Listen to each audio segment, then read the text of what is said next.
안녕하세요. 얼마 전에 쓸데없는 짐덩어리를 다른 사람에게 떠넘기고 드디어 홀가분해진 30대의 평범한 돌싱녀입니다. 결혼을 하고서 마냥 행복하게만 사는 여자는 아마 없을 거라고 생각해요. 알게 모르게 가지고 있는 비밀도 있을 것이고 숨기고 싶은 것도 있을 수 있죠. 남들에게는 항상 잘 사는 것처럼 보이고 싶지만 사실 다른 사람 도움을 받아서라도 벗어나고 싶은 상황도 있기 마련이잖아요. 저는 친정의 도움을 통해 정신 나간 집구석에서 탈출할 수 있었던 사람이에요. 그리고 그런 제 탈출 과정을 다른 분들과도 나누고자 이렇게 사연글을 쓰고 있죠. 저는 대학을 정말 관심이 하나도 없던 곳으로 갔거든요. 제 특기를 살릴 수 있는 전공도 아니었고요. 그래서 졸업하고서도 갈피를 못 잡고 이것저것 다른 일에 손을 댔죠. 그렇게 이리저리 전전하다 남편과 만났고 3년의 연애 끝에 결혼을 하게 됐죠. 결혼 당시에는 20대 후반 젊은 나이였고요. 남편은 평범한 회사원으로 저와 나이 차는 좀 있어요. 사실 결혼할 때까지 고민이 많았어요. 남편이 분가를 못하는 상황이라고 했었거든요. 결혼을 하면 우리 집에 들어와서 살아야 한다. 그리고 하던 일은 그만둬야 할지도 모른다. 이렇게 말했죠. 다만 몇 년 동안 열심히 돈 모아서 가능하면 분가할 거라고 이야기했기 때문에 솔직히 그것만 믿고 결혼을 한 거였어요. 그런데 세상 일이 다 마음대로 되지는 않더군요. 막상 결혼을 하고 보니 많은 것들이 달라졌어요. 결혼 전에는 다정했던 시모가 할 줄 아는 게 아무것도 없냐며 짜증만 냈고 잘해주던 남편도 점점 소원해지는 걸 느끼게 됐거든요. 결혼한 지 3년이 지났을 무렵 시집살이가 너무 고되어 남편에게 물었죠. 여보, 우리 분가는 언제 하는 거야? 나 너무 힘들어. 돈을 모으고는 있어? 나도 열심히 모으는 중이야. 재촉하지 좀 마. 돈이 그렇게 쉽게 모여? 지금 이 집에 사람이 몇 명인지 알아? 사람 넷에 일하는 사람은 나뿐이야. 그러니 당연히 돈이 안 모일 수밖에 없지. 그럼 내가 일이라도 하면 되지. 아, 그게 가능한 일이라고 생각해? 너 일하면 아픈 우리 아버지는 누가 봐줘? 우리 엄마 병원은 누가 데리고 다니냐고. 어려도 제발 생각 좀 하고 살아라. 어? 매번 이런 식이었죠. 돈이 없다며 분가를 못한다고 하고 그래서 내가 돈 벌겠다고 하면 집안일은 누가 하냐고 버럭 소리치고 솔직히 이때쯤에는 남편의 말이 진짜인지 믿기 어려울 정도였어요. 그렇게 쳇바퀴 돌듯 시간이 흘렀는데 안 좋은 소식이 하나 들려왔어요. 친정아버지가 암에 걸려서 병원에 입원하시게 됐다는 이야기였죠. 친정아버지는 위험한 일을 하셨기 때문에 보험도 제대로 들지 못한 상태였어요. 그래서 병원비가 많이 나오면 그걸 부모님 두 분이서만 감당할 수가 없었죠. 결국 언니와 오빠 저 이렇게 셋이 십시일반 돈을 걷어 감당하기로 결정했어요. 솔직히 처음에는 남편이 좀 도와주지 않을까 생각했어요. 제가 내야 할 금액이 30만 원 정도였고 그간 친정에 명절 제외하고 용돈을 따로 드린 적도 없었으니까요. 그런데 시모에게는 매달 40만 원씩 용돈을 드리고 생활비도 따로 드렸거든요. 그래서 저녁 식사 시간에 남편에게 넌지시 이야기를 꺼냈어요. 여보, 우리 아버지 암으로 병원에 입원하셨어. 그런데 병원비 감당이 안 돼서 언니, 오빠, 나 이렇게 셋이서 나눠내기로 했거든. 30만 원씩 내기로 했는데 그 돈 좀 부탁해도 될까? 30만 원? 그렇게 큰 돈을 갑자기 어떻게 빼? 그리고 넌 돈 벌지도 않으면 쓰는 건 쉽지? 어떻게 내 사정 하나도 고려 안 하고 그런 이야기를 할 수 있어? 돈 버는 게 그렇게 쉬워 보여? 그리고 나한테 무슨 돈 맡겨놨어? 정말 한심스럽고 차가운 말이었어요. 일을 안 하겠다고 한 것도 아닌데 놀면서 돈도 안 버는 사람처럼 몰아가더군요. 그렇게 말하는 남편 놈을 보며 오랜만에 화가 확 치밀었죠. 그런데 옆에 있던 시모가 더 짜증나는 말을 하더군요. 아이고, 돈 한 푼 안 버는 식충이가 무슨 돈을 달래? 너 돈도 안 벌면서 돈 쓸 궁리만 하는 버러지니? 네 아버지 병원비는 병원비고 우리 아들이 번 돈은 우리 아들 거지. 왜 네가 우리 아들한테 돈을 달라 말라야? 어머님, 저 결혼 전에 일하고 있었어요. 돈 벌고 있었다고요. 그런데 일 못하게 하고 집안일 시키고 아버님 수발만 들도록 만든 게 누군데? 어머님이랑 당신이잖아. 해달라는 대로 했으면 내가 원하는 것도 들어줘야지. 먹여주고 재워주는데 그런 일도 안 하면 그게 사람이야? 그리고 네가 일해봐야 얼마나 벌어? 하반끈도 짧은 게 고작 200만 원 벌어왔으면서 그걸로 유세는? 그 돈 버느니 우리 집에서 일하고 수발대는 게 훨씬 낫지. 그게 왜 훨씬 나아요? 지금 아버지가 아픈데 돈 한 푼도 못 받는 신세인데. 그리고 제가 집안일에 수발만 들어요? 아가씨는 어떻고요? 매번 집에 와서 애나 보라고 시키고 자기는 놀러 나가고, 나갔다 오면 자기는 손이 없나 발이 없나 반말로 물이나 가져오라고 소리나 치고, 두 눈 부릅뜨고 더럽다며 청소나 하라고 시켜먹기나 하고. 제가 며느리이긴 해요. 이게 식모살이지 요즘 어떤 며느리가 이렇게 살아요. 더 이상은 못하겠어요. 나도 이제 일하러 나갈 거예요. 무슨 말을 해도 너 왜 우리가 괴롭힌 것처럼 말을 해? 그런 건 다 며느리가 하는 일이야. 싫다고 피해갈 수 있는 것도 아니고. 그게 고가오면 결혼을 하지 말았어야지.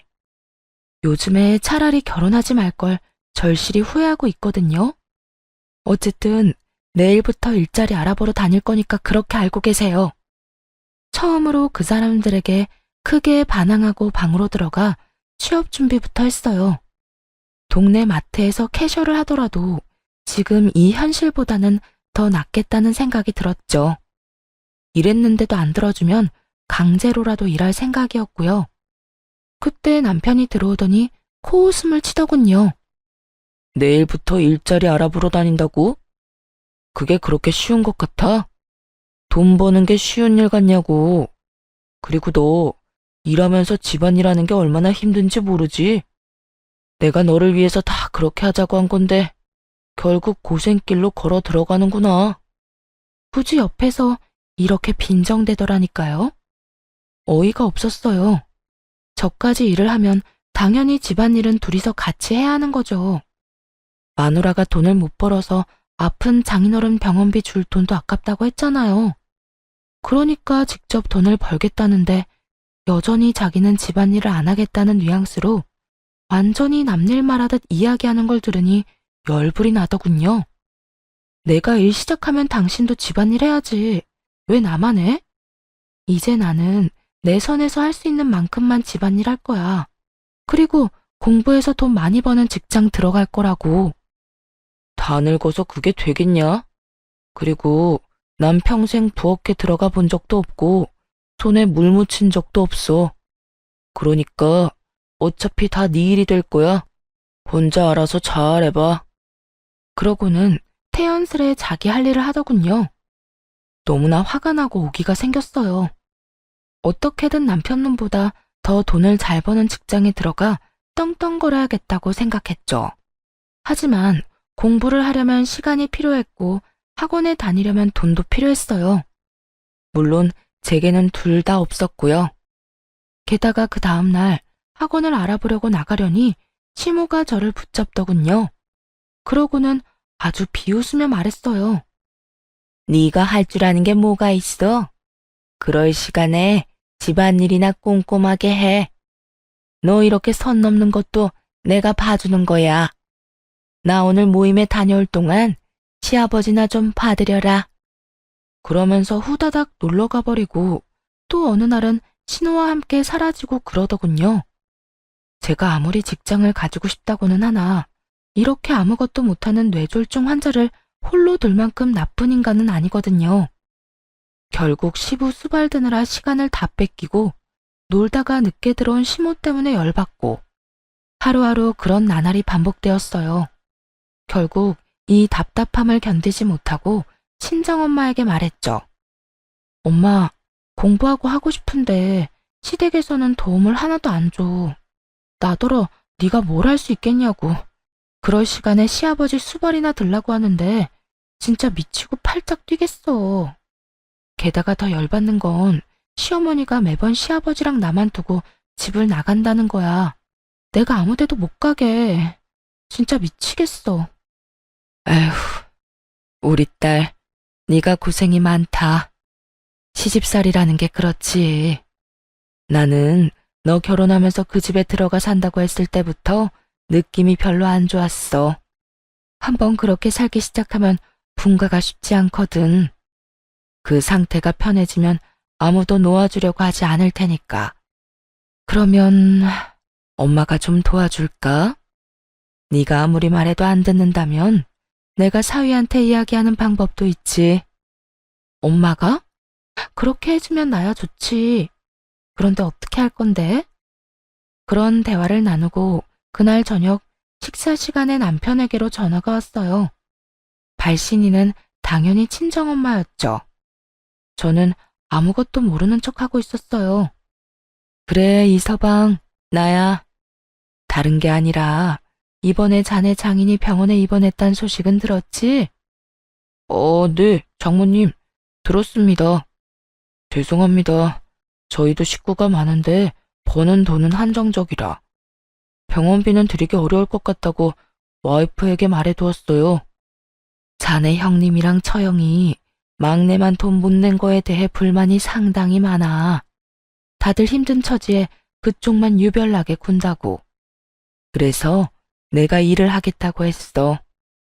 나라도 나가서 돈을 벌어야 병원비가 충당이 될 것 같아서.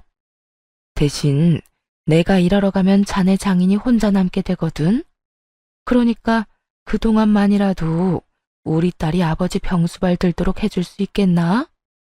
그것까지 어렵다고 하면 우리 딸에게 일을 시켜서라도 돈을 받아낼 참이야. 그 이야기를 듣는데 남편놈 미간에 주름이 생기더군요. 돈을 주느냐 마누라의 노동력을 주느냐, 자기 나름대로는 참 힘든 결정이었겠죠. 돈을 주면 자기 식구들이 쓸 돈이 부족해질 거고, 저를 주면 시댁에서 일할 사람이 없어질 테니까요. 그러면 시모가 싫어할 가능성이 100%였죠.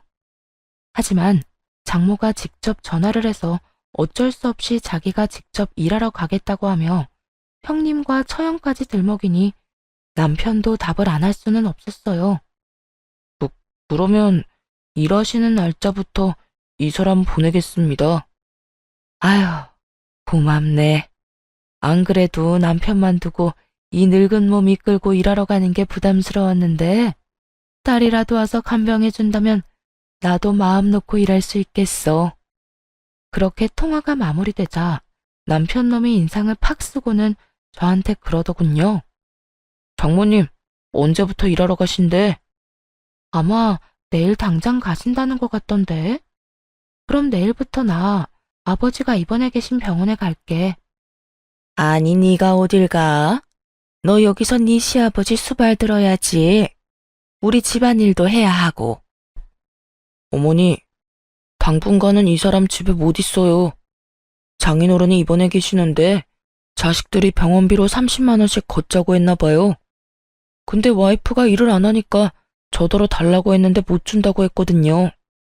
그랬더니 장모님이 일을 하러 가신다네요. 그러면서 장인어른 돌볼 사람 없다고 이 사람 불러서 간병시키시겠대요. 아휴, 그래도 이렇게 갑자기. 우리는 준비가 하나도 안 됐는데. 시모가 난색을 표하기는 했지만 결국에는 저를 보내줘야 했어요. 돈을 주지 않을 거면 딸이라도 보내달란 말이 아무래도 남편에게 먹힌 것 같았죠. 그렇게 저는 친정아버지가 계신 병원으로 갔어요. 네 언니랑 오빠가 돈 더 내기로 했어. 너 힘들게 사는 거 다 아는데 괜히 부담 주고 싶지 않다고 하더라. 엄마가 네 압박 병간호할 테니까 너는 하고 싶었던 공부해. 여기서 혼자 공부해도 되고 학원 등록해서 수업을 들어도 좋고. 엄마, 너무 고마워. 진짜 엄마뿐이야. 너무 기뻐서 팔짝팔짝 뛰며 친정엄마를 끌어안고 고마움을 전했어요. 1년이건 2년이건 네 아빠 목숨 붙어있는 동안은 공부할 수 있을 거다. 병원비 안 주려고 결국 너 보낸 거 보니 사위가 앞으로도 돈 줄 생각은 없어 보이더구나. 여기 학원 등록할 때 쓸 돈 넣어놨으니까 이걸로 어서 등록하고 와. 정말 너무 감동적이었어요. 시댁에서 벗어나게 해준 것만으로도 감사한 일인데 학원비까지 마련해 주시다니. 당장 학원에 등록하고 공부를 시작했어요. 원래 공부를 싫어하는 건 아니었던지라 열심히 할 수 있었어요. 게다가 아침 9시부터 저녁 6시까지 병원에 있는다는 핑계로 그 시간을 모두 공부에 쓸 수 있었으니 효율도 쑥쑥 올랐죠. 그렇게 1년 만에 공인중개사 시험에 합격하게 됐어요.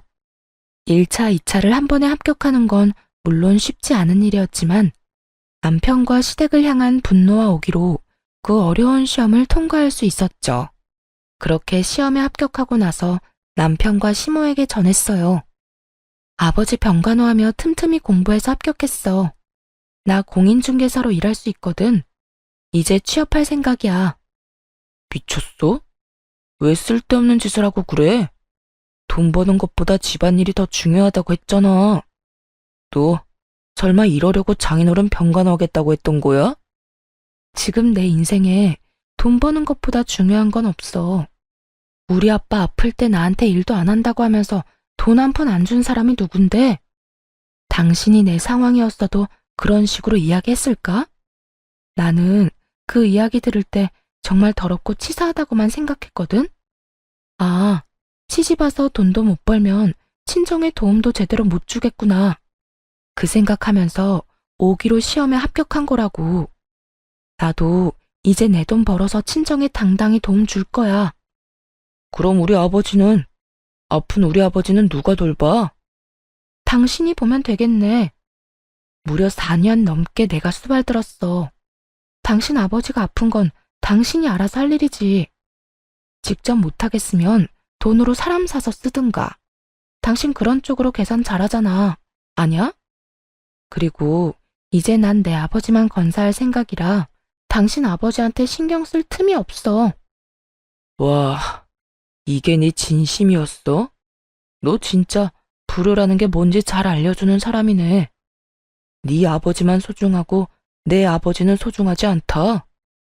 당신 아버지가 소중하지 않았으면 4년이나 넘게 수발들었겠어? 그리고 불효를 저지르는 건 넌데 왜 내가 욕을 얻어먹어야 해? 당신이야말로 불효자 그 자체 아니야? 아픈 아버지를 마누라한테 맡겨놓기만 하면 다라고 생각하고 있는 건 아니지? 그걸 사람들이 뭐라고 하는지 알아? 대리효도라고 그래. 남 시켜먹을 생각만 하지 말고 당신 스스로 효도할 생각도 좀 해. 뭐? 너 지금 말 다 했어? 나한테 감히 그딴 말을 짓거린 거야? 지금까지 속 편하게 먹여주고 재워준 게 얼만데. 먹여주고 재워줘? 끼고 있네. 넌 그게 와이프한테 할 말이야? 먹여주고 재워주는 대신 죽어라 일 시킬 거면 그게 식모살이랑 뭐가 달라. 차라리 가정부가 더 낫겠다. 돈이라도 받지. 먹여주고 재워준다는 명목하에 돈 한 푼 안 주고 식모살이 시켜놓고는 이제 와서 뭐? 당신이 대체 뭘 해줬는데 이렇게 당당해? 결혼하면 일하지 말고 집안일이며 수발이나 들라고 한 사람은 바로 너야. 그래놓고 재워주고 먹여준 걸로 생색이란 생색을 다 떨어? 웃기지 마. 눈앞에 보이는 게 하나도 없었어요. 시험 합격이라는 추진력을 얻어 자신감이 가득 찬 상태였거든요. 정말 그 전부터 하고 싶었던 말을 다 했던 것 같아요. 이 상황을 깨부셔야 어떻게든 진전이 있을 거라 생각했거든요. 그런데 밖에서 저와 남편의 실랑이를 다 들었는지 시모가 갑자기 방으로 들어와 난리를 쳤어요. 얘 말하는 것 좀 봐라. 이제 돈 좀 벌 거라고 아예 유세를 떠내. 내가 왜 여태 너한테 일 못하게 한 줄 아니? 이럴까봐 그런 거였어. 어쭙지 않게 번 돈 다 친정에 갖다 바칠까봐. 우리가 너한테 해준 게 얼만데 왜 그 돈을 다 친정에만 주려고 하는 거냐? 당연히 네가 버는 돈의 반은 우리 거지. 저 세상 논리를 펼치며 제가 번 돈의 지분이 자신들에게도 있다는 시무를 보고 너무나 어이가 없어서 할 말을 잃어버리고 말았어요. 말을 잊지 못하고 있자 시모가 아주 기세등등해서 그러더군요. 우리한테 돈 다 줄 거 아니면 일하지 마. 아니면 네가 번 돈으로 그동안 못하는 집안일 책임져야지. 네 시아버지 돌볼 간병인도 고용해야 하고 요리해주고 청소해줄 사람도 구해야 하고 너 때문에 못하는 거니까 네 돈으로 해야 할 거 아니냐. 그거 다 해결하기 전에는 일하러 못 간다. 네가 없으니 다 못하는 일 맞잖니? 집안일 할 사람이 없는데. 왜 집안일 할 사람이 없어요? 집에서 제일 하는 일 없는 사람이 하면 되죠. 너 지금 이 늙은이한테 일 시키려고 하는 거냐? 어떻게 그런 짓을 할 수가 있어? 솔직히 집에서 하는 일 없으시잖아요. 사부작 왔다 갔다 하며 청소, 빨래, 요리해두는 거 일도 아니죠. 그리고 맞벌이 하는 부부들은요, 보통 집안일을 나눠서 해요. 둘 다 돈 버니까 집안일도 나눠서. 아시겠어요? 제가 돈도 벌고 집안일도 다 할 거면 결혼은 왜 했겠어요? 차라리 혼자서 속 편하게 살지. 대화를 할수록 이 상황이 비정상이라는 걸 깨닫게 됐어요. 웬만하면 결혼 생활을 유지해야겠다고 생각한 것도 잘못됐다는 걸 알게 됐죠. 이건 평범한 상황이 아니었고 정말 이혼을 해야만 하는 상황이었으니까요. 며느리를 이따위로 취급하는 시댁에서 더 이상 살 필요가 있을까 싶었어요. 게다가 이제는 돈을 마련할 수 있는 최소한의 자격도 생겼잖아요. 그걸 생각하니 없던 용기도 막 솟더라고요. 말을 한마디도 안 지는구나. 너 못 나간다. 밖으로 못 나가. 강경한 제 모습에 시무는 문고리를 잡고 못 나가도록 막아버리더군요. 이에 지지 않고 시무의 손가락을 하나하나 떼어가며 말했어요. 내가 왜 이딴 취급받으면서 당신들하고 살아야 하는 건지 모르겠어. 우리 이혼하자. 나 당신이랑 그리고 당신의 가족이랑 더는 못 살 것 같아. 여보, 무슨 소리야. 이혼은 무슨 이혼? 우리가 왜 이혼을 해? 이제 일 좀 시작한다고 막 들떠서 그렇지? 그거 한때야. 나중에 거품이라는 걸 알게 될 거라고. 거품이든 뭐든 난 더는 이렇게 못 살아. 5년 동안 이 집에서 식모살이 하며 산 것도 진짜 대단하다고 생각하거든? 그러니까 제발 이혼 좀 해줘. 나 이런 데서 시달리다 죽기 싫으니까.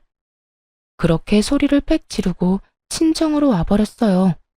짐들을 다 놔두고 왔지만 나중에 몰래 가서 가져올 생각이었고요. 시댁에서 나와 가장 먼저 한 일은 변호사를 만나는 일이었어요. 그리고 바로 이혼 소송을 접수했죠. 그날 저녁 시모에게서 전화가 계속해서 오더군요. 전화를 안 받으니 그 다음에는 문자까지 왔어요. 이혼은 무슨 이혼이냐. 내 눈에 흙이 들어가도 이혼은 안 된다. 너는 죽어도 이 집 귀신이다 등등. 이런 무시무시한 문자를 많이도 보내더군요. 참 웃겼어요. 묵묵히 일만 하던 식모가 이제 자기 살 길 찾아 떠나려니 이렇게 앞길 막으려는 사람이 많은가 보다 싶었죠. 시간이 흐르고 남편과의 이혼, 그리고 새로운 직장에 적응하기 등 그런 것들로 하루하루가 굉장히 버겁고 힘든 상황이 되었어요. 솔직히 다른 거에 신경 쓰고 싶은 생각도 없었죠. 그런데 하루는 웬 여자가 저를 찾아온 거 있죠. 처음에는 집 보러 온 고객인가 싶었는데 저를 콕 집어 잠깐 밖에서 보자더군요. 누구냐고 물었더니 남편 이름을 대며 할 이야기가 있다고 하는 거예요. 그 여자가 꺼낸 이야기는 충격적이었죠. 나요. 그 사람 애인이에요. 그런데 그 사람이 당신 때문인지 나하고 결혼을 빨리 안 해주더라고요. 이혼을 한다고 했는데 어떻게 됐는지 이야기도 안 해주고. 그래서 그 사람 등 떠밀어주려고 당신 만나러 온 거예요. 우리를 위해서 빨리 이혼해주면 안 될까요? 뜬금없이 등장해서는 정말 기세등등한 상간녀였어요. 저는 남편에게 상간녀가 있는 줄도 몰랐거든요. 이혼을 결정하고 나서는 신경 쓸 겨를도 없었으니까요.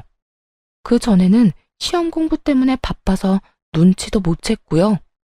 솔직히 처음에는 화가 엄청 났거든요. 아픈 장인에게 줄 병원비는 없으면서 여자한테 쓸 돈은 많나 하는 생각 때문에요. 이혼을 결심하기 전이었다면 계속해서 화나고 열받았을 텐데 남편 측이 이혼을 안 해주고 있는 이 상황에서는 무척이나 환영할 만한 등장이었죠.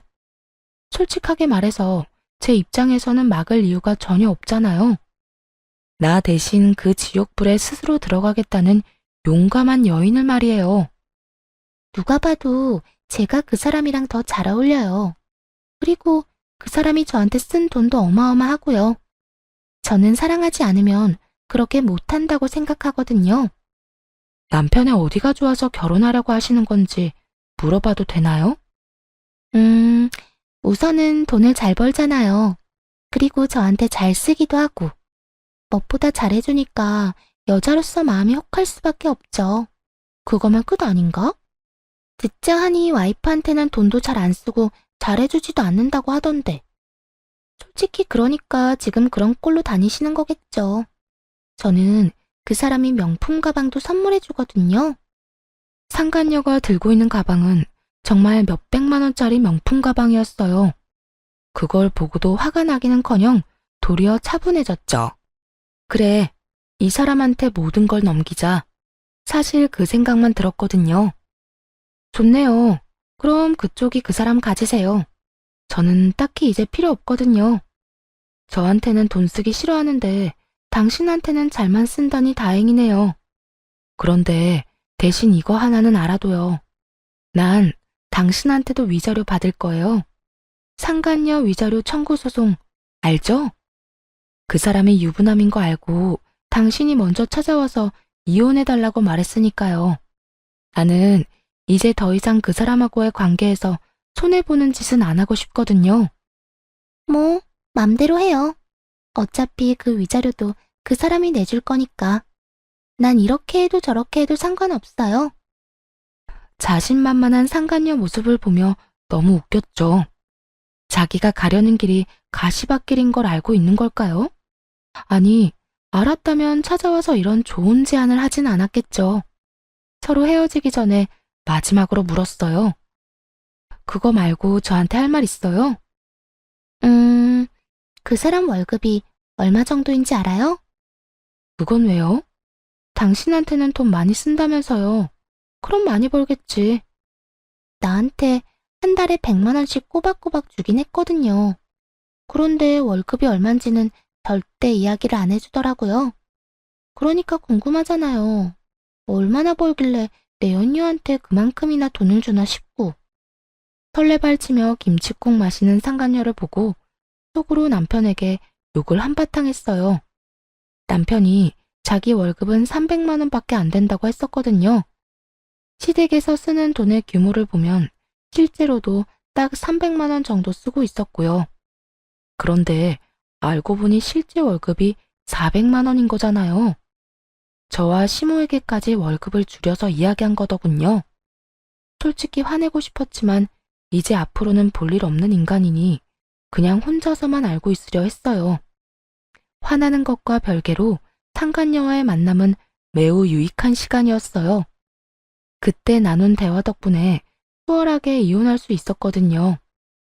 배우자의 유책 사유를 밝히는 게 제 상황에서는 좀 애매했거든요.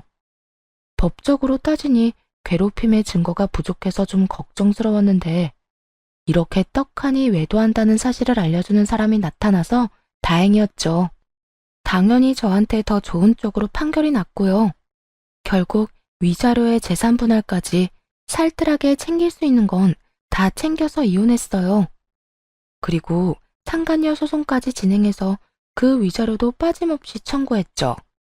상간녀의 존재가 드러난 뒤에 남편놈이 시댁에 이야기를 했을 거라고 생각했어요. 불륜 때문에 남편놈이 이 이혼 소송에 저 지고 들어간 거니까요. 이에 대해 설명을 하려면 당연히 다 밝혔을 거라 생각했는데 시모에게 이야기조차 안 했더군요. 그리고 시댁에 상간녀가 들어갔다는 이야기도 없었고요. 그 사실을 어떻게 알았냐고요? 이혼 판결이 난 날 시댁집에 제 물건을 가지러 잠깐 들렀거든요. 솔직히 가져올 짐이 많지는 않았지만 버리기 아까운 물건들이 몇 개 있어서요. 그렇게 시댁에 들어갔더니 시모가 씩씩거리며 집안을 청소하고 있더군요. 그러고는 저를 보더니 폭발한 듯 화를 냈어요. 너 여기가 어디라고 와? 이혼했으면 얼굴도 들이밀지 말아야지. 내가 지금 너 대신 집안일 하느라 죽어나는 거 안 보이니? 며느리가 돼서 이거 하나 못하겠다고 이혼이나 하고 집 나가고. 잘하는 짓이다. 망할 것 같으니라고. 우리를 이렇게 물 먹여놓고 나가서 잘 살 수 있을 것 같아? 넌 나가자마자 망할 거야. 하는 일마다 다 재수가 없을 거라고. 이 천하의 재수없는 년아. 네네. 그런데 왜 어머님이 청소를 하고 계세요? 이 사람 내연녀 있는데요. 사귀는 사람 있어요. 몰래 바람 피운 여자. 그 여자가 이 집에 그렇게 들어오고 싶어 하던데 왜 안 왔나 모르겠네요. 그 여자한테 시키면 되잖아요. 뭐? 그런 여자가 있어? 너 왜 숨겼어? 그런 여자가 있으면 당장 데려와야지. 봐라. 너 같은 거 없어도 우리 집에 여자가 넘쳐난다. 우리 아들 마누라 자리를 탐내는 여자가 이렇게 많아. 어머니, 아직은 시기상조예요. 불러서 뭐 어쩌시려고요? 일단 나중에 좀 더 시간이 지난 뒤에 불러서. 그동안 내 어깨며 허리며 다 못 쓰게 되면 네가 책임질래? 난 이제 못한다. 힘들고 아파서 더는 못해. 며느리감이 있는데 왜 안 데려와? 일을 시키면 저처럼 도망갈까봐 남편 놈은 상간녀를 부르기 꺼리는 느낌이었어요. 하긴 그럴 가능성은 충분히 높았죠. 상간녀가 얌전히 집에서 일할 만한 관상은 아니었거든요. 돈 때문에 남편과 저를 하루빨리 찢어놓으려는 여자였는데 여기서 시모가 시키는 대로 일을 한다고? 절대로 그렇게는 못할 사람이에요. 그런데 남편이 상간녀를 안 데려오면 이야기가 진행이 안 되잖아요. 저도 내심 이 집안이 풍비박산 나는 거 보고 싶었거든요. 그래서 몰래 그 여자한테 문자 보냈어요. 남편놈 어머니가 당신 보고 싶어 하니까 당장 달려오라고요. 야무지게 지도도 첨부해서 말이죠. 그리고 두 번째 폭탄을 시모 앞에 터뜨려줬어요. 하긴 데려오기 좀 그럴 수도 있죠. 그 여자 데려오려면 월급 이야기도 솔직하게 해야 하니까요. 월급? 그게 무슨 소리야? 이 사람이 그동안 저랑 어머님 속이고 상간녀한테 매달 100만 원씩 줬대요. 세상에, 월급이 300인 줄 알았는데 400이더라고요. 그중에 100만 원이나 매달 내연녀한테 쓰다니 얼마나 통 큰 사람이에요. 어머니한테는 꼴랑 용돈 40만 원만 주던 사람이. 제 말에 정신이 획가닥 돌았는지 시모의 눈이 뒤집어지더군요. 이 미친놈이 여자한테 100만 원씩 줬다고? 야, 네가 진짜로 미쳤구나. 어떻게 집도 아니고 밖에다가 그렇게 돈을 뿌리고 다녀? 그래놓고 여태 돈 없다고 용돈을 40만 원만 줬어? 이 천하의 나쁜 놈 같으니라고. 너 엄마는 줄 돈 없다고 속이고 바람 피우는 년한테 돈 다 몰아준 거야? 시모도 화가 날 만하죠. 우리 아버지 아프다고 병원비 좀 달라 했을 때 돈 없다고 안 주던 놈이 원래는 100만 원이나 더 벌고 있었다는 걸 알았을 때 저처럼요. 저 대신 열심히 화내며 남편 놈 등짝을 두드리는 시모를 보고 묘한 희열을 느꼈어요. 그리고 옆에서 짐이나 부지런히 챙겼죠. 두 사람이 싸우거나 말거나 저하고는 이제 상관없잖아요. 구경하는 건 너무 재밌었지만 굳이 끼고 싶지는 않으니까요. 그런데 도중에 벨이 울리더군요. 혹시라도 남편놈이 돌려보낼까봐 손수 문을 열어줬어요. 상간녀가 등장하자 남편놈 얼굴이 부들부들 떨리기 시작하더군요. 너 여기 왜 왔어? 내가 때 되면 부른다고 했잖아. 상간녀에게 한 소리 하려는 남편놈을 맞고 상간녀에게 웃으며 말했어요. 어머, 잘 오셨어요. 저도 이제 막 짐 다 싸서 나가는 길이거든요. 앞으로 여기서 먹고 자고 함께 지내며 시부모님 수발 들고 식모살이 하시면 돼요. 저를 대신해서 말이죠. 그럼 당신 원하는 대로 해줬으니까 저는 이만 갈게요. 남편놈은 차마 고개를 들지 못하고 푹 숙여버렸고 시모는 잘한다는 듯이 흐뭇해하며 제가 하는 말을 듣고 있었죠. 상간녀는 당황스러운 표정으로 저와 남편을 번갈아가며 쳐다볼 뿐이었어요. 어리둥절해하는 그 여자를 놔두고 얼른 짐을 챙겨 잽싸게 집으로 돌아와 버렸네요. 남편 놈을 어렵게 반품했는데 다시 반송되기라도 하면 큰일이잖아요. 그 뒤에 들려온 소문의 내용이야 뻔했죠. 전 시모의 강력한 요구로 상간녀가 전 남편과 혼인신고를 했다더군요. 그리고 혼인신고를 하자마자 집에 들어오라고 했나봐요. 상간녀가 들어올 생각을 안 하니 전 시모가 시댁에 들어와야 인정하겠다고 했고요. 결국 전 남편과 전 시모의 요구에 상간녀는 시댁에 입성하게 됐죠. 사람이 같이 생활하다 보면 알잖아요. 그 집에 시부모님만 살았는지 아니면 저희 부부가 내내 같이 살았는지요. 분가하지 않고 지내야 한다는 사실에 상간녀가 제대로 놀랐나 봐요. 자기는 사기당한 거라고 전 남편에게 책임지라고 당장 분가하자고 난리를 쳤대요. 전 시모는 시모대로 집안일도 제대로 안 하는 며느리만 보면 떽떽거리다가 결국 지쳤는지 며느리 모시고는 못 산다며 아들을 들들 볶아댔다고 하더라고요. 그런데 더 웃긴 건 전 시모와 상간녀가 주도권 때문에 싸운 게 아니었다는 거예요. 사기 결혼 당했다고 생각한 상간녀는 돈이라도 왕창 뜯을 생각을 한 건지 결혼 후에도 전 남편에게 매달 100만 원씩 달라고 했대요. 전 남편 놈은 잡은 물고기한테는 밥 안 주는 것처럼 돈을 안 줬고요. 저한테 했던 말을 상간녀한테도 똑같이 했다고 들은 것 같아요. 집에만 있으면서 돈 쓸 데가 어디 있냐고요. 그런데 두 사람의 대화를 듣고 있던 전 시모가 뭐라고 했다는 줄 아세요? 살림 안 하는 며느리 대신 자기한테 그 돈 내놓으라며 아들 붙잡고 호소했다네요. 그러자 상간녀가 전 시모 머리채 붙잡고 늙은 노친네 운운하며 먼저 싸움을 걸었고 결국 전 시모도 상간녀의 머리를 쥐어잡으며 서로 피 터지게 싸웠다고 하더군요. 이게 다 상간녀 입에서 나온 이야기예요. 친구들, 지인들 할 것 없이 모든 사람에게 다 말하고 다니는 바람에 전 남편과 전 시모의 평판은 완전히 바닥을 쳤죠. 그 뒤로 조용하더니 어느 날 지인으로부터 전 시모의 근황을 들을 수 있었어요. 글쎄, 전 시모가 상간녀와 드자비를 한 뒤로 화병이 나서 드러누웠대요. 친정엄마에게서 그 이야기를 듣는데 얼마나 웃기던지 한참 배꼽 빠지게 웃었네요. 저는 이혼 후에 친정으로 들어갔어요. 아버지 병간호를 하며 틈틈이 일도 했죠. 그러나 이혼한 지 얼마 안 돼서 아버지는 돌아가셨어요. 그래도 병원에서 말했던 1년보다는 더 오래 사셨네요. 이혼을 하고 혼자 된 저를 많이 안타까워하셨지만 그 어느 때보다도 생기 있게 일하는 모습을 보시고는 마음 놓고 가셨답니다. 아버지가 돌아가신 뒤에는 유산을 조금 나눠받았어요. 거기에 재산 분할로 받은 돈과 위자료 그리고 상간녀 소송으로 받은 돈까지 합해서 저만의 작은 공인중개사 사무소를 개업했어요. 몇 년 만에 정신없이 일하니 그게 너무너무 재밌더라고요. 돈 버는 재미에 푹 빠져서 다른 건 생각도 안 났죠. 그런데 6개월쯤 지났을까요? 제 공인중개사 사무소에 전 시모와 전 남편이 떡하니 찾아왔더군요.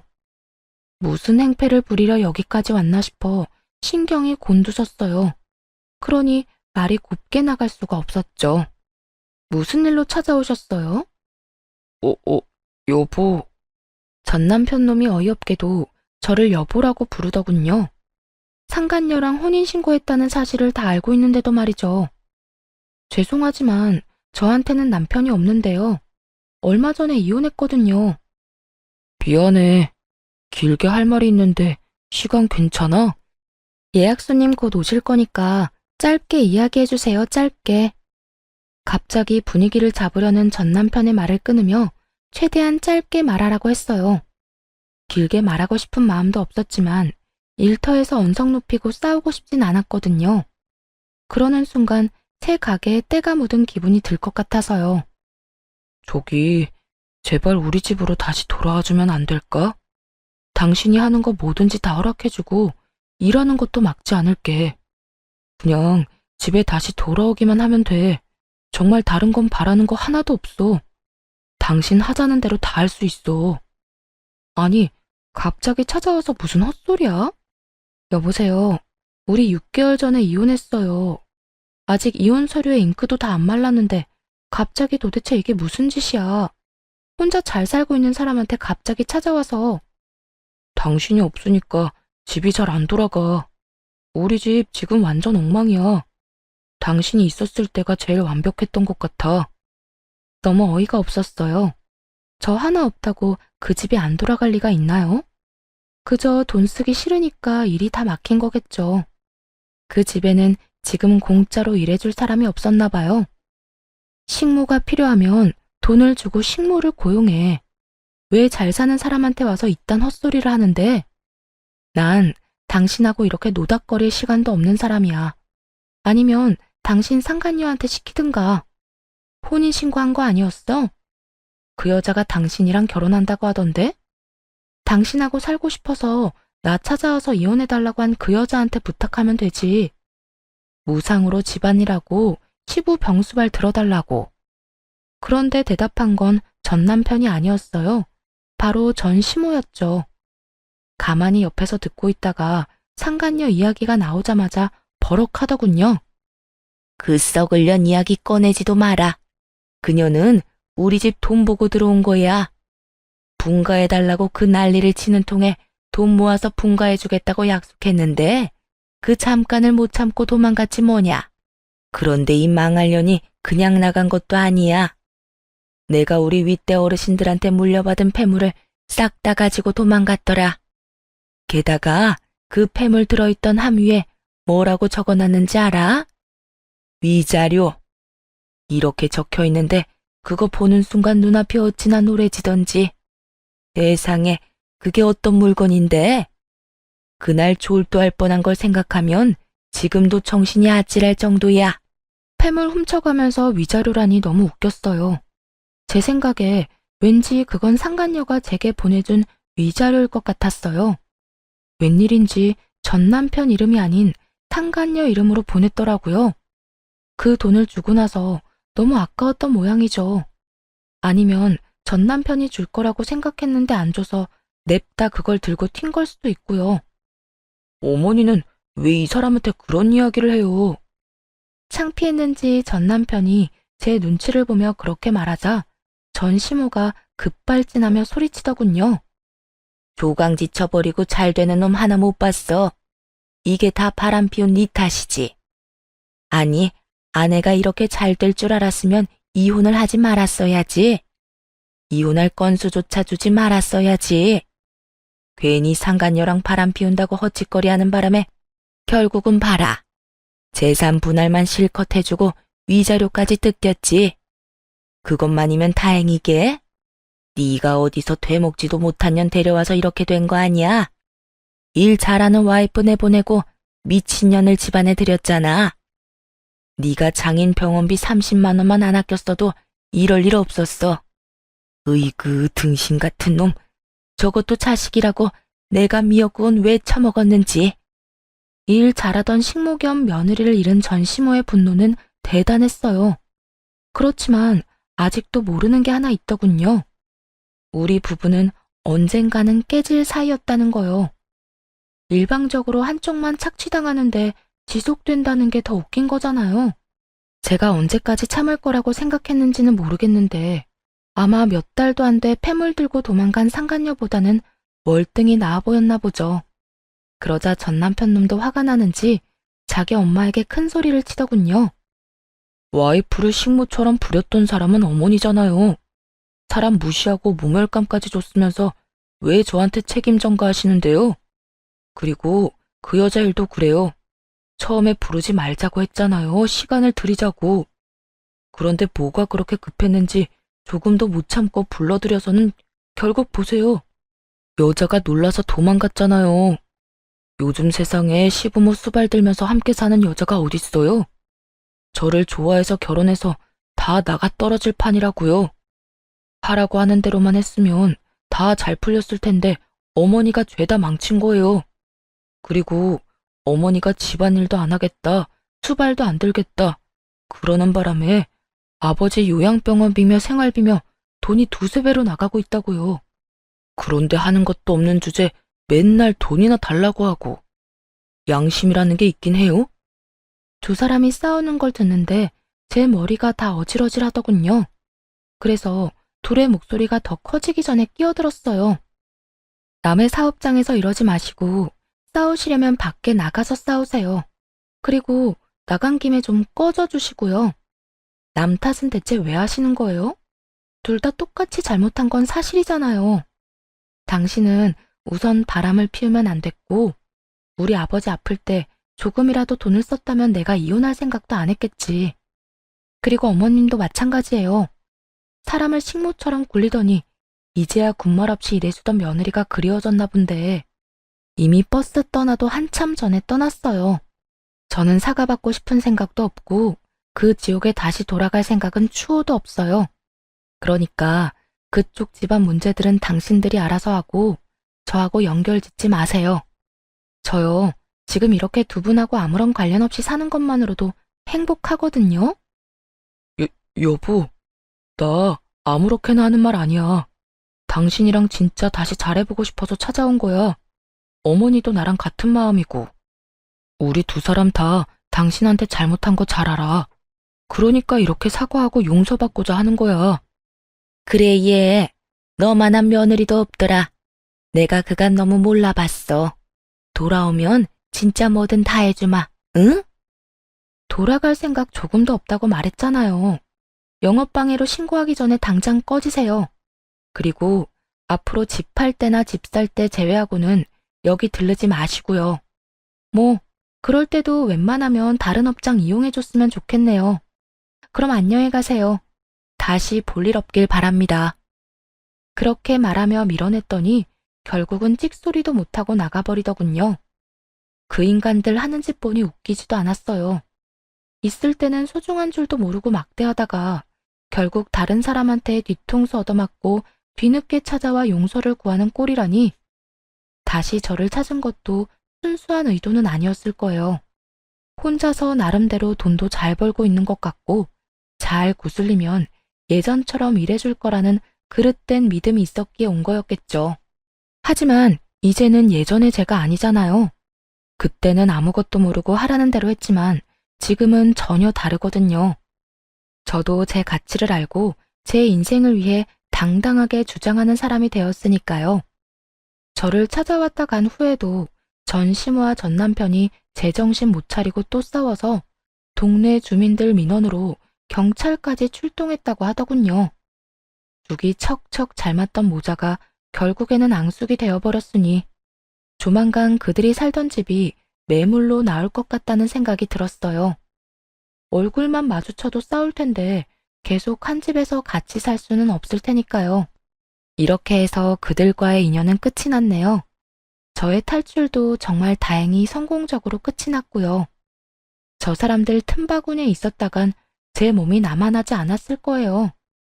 여러분도 혹시 탈출해야 한다고 느낀다면 그곳에서 지체 없이 빠져나오세요.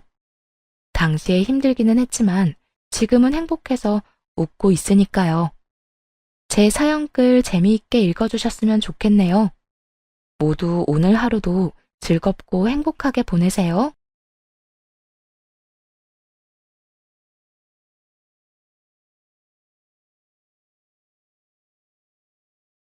안녕하세요.